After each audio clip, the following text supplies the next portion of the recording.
দ্বাদশ জাতীয় সংসদের সংরক্ষিত নারী আসনে ক্ষমতাসীন আওয়ামী লীগের মনোনয়ন ফর্ম কিনছেন চিত্রনায়িকা অপু বিশ্বাস।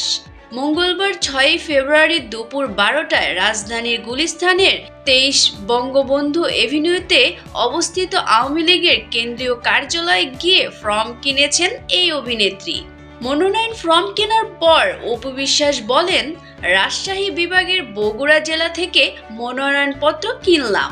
আমার এলাকার মানুষ আমাকে অনেক সহযোগিতা করেছেন। দোয়া রাখবেন আমি যেন এলাকার মানুষের পাশে দাঁড়াতে পারি। প্রধানমন্ত্রী শেখ হাসিনার স্বপ্ন বাস্তবায়নে যেন কাজ করতে পারি। তিনি আরও বলেন, আমি যেহেতু একজন অভিনেত্রী, আমি সব সময় জনগণের সঙ্গে ছিলাম।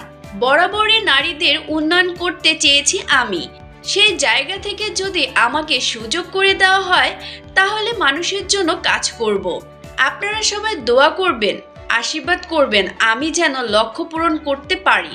এদিকে আরও মনোনয়ন ফর্ম সংগ্রহ করেন অনেক অভিনেত্রী। সোহানা সাবা, সৈয়দ কামরুন নাহার শাহানুর, নিপুণ আক্তার। আগামী 8 ফেব্রুয়ারি বিকাল 4টা পর্যন্ত আবেদনপত্র সংগ্রহ ও জমা দেওয়া যাবে, আওয়ামী লীগের পক্ষ থেকে জানানো হয়েছে। এছাড়া প্রতিদিন সকাল 10টা থেকে বিকাল 4টা পর্যন্ত ফর্ম সংগ্রহ ও জমা দেওয়া যাবে।